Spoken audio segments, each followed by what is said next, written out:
മെസ്സിയും നെയ്മറും റൊണാൾഡോയും ഇല്ലാത്ത ഒരു വേൾഡ് കപ്പിനെ കുറിച്ച് നിങ്ങൾ ചിന്തിച്ചിട്ടുണ്ടോ? അതെ, ഈ ഒരു സീസൺ ഫിഫ വേൾഡ് കപ്പ് ഒരിക്കലും അവസാനിക്കരുത് എന്നായിരിക്കും ഓരോ ഫുട്ബോൾ പ്രേമികളും ആഗ്രഹിക്കുന്നുണ്ടാവുക. ചരിത്രം തുടരാൻ ഒരു ദൈവപുത്രനും, ചരിത്രം തിരിച്ചു പിടിക്കാൻ ഒരു സുൽത്താനും, ചരിത്രം കുറിക്കാൻ ഒരു രാജാവും ഇറങ്ങിത്തിരിക്കുന്ന അവസാനത്തെ മത്സരമാണിത്.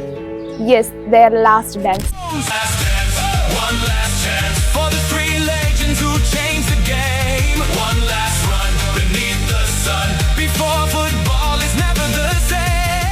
ഓർമ്മ വെച്ച കാലം മുതൽ നമ്മൾ കേട്ടു തുടങ്ങിയ പേരുകളാണ് മെസ്സി, നെയ്മർ, റൊണാൾഡോ.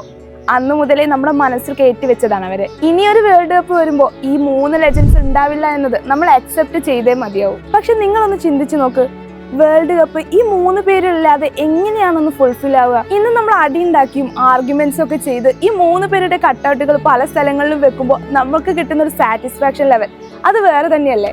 ഇനിയൊരു വേൾഡ് കപ്പ് വരുമ്പോൾ ഈ മൂന്ന് കട്ടൗട്ടുകളും വെച്ച സ്ഥലം ശൂന്യമായിരിക്കും. അതിന്റെ സ്ഥാനത്ത് പല കട്ടൗട്ടുകളും വേറെ വന്നേക്കാം. പക്ഷെ ഈ മൂന്ന് പേർക്ക് പകരമാവില്ല. കാരണം ഓരോ ഫുട്ബോൾ പ്രേമികളുടെയും മനസ്സിൽ ഇവർക്കുള്ള സ്ഥാനം അത്രയും വലുതാണ്. ഒരു അർജന്റീന ഫാൻ എന്ന നിലയ്ക്ക് ഈ സീസണിലും മിഷയെ തന്നെ കപ്പടിച്ചാൽ ഐ ആം ഹാപ്പി. പക്ഷെ ഈ ലാസ്റ്റ് ഡാൻസിൽ CR7 ആ കപ്പ് ഉയർത്തിപ്പിടിച്ച് കളിക്കുന്ന ഡാൻസ് കാണാൻ ഒരാഗ്രഹം.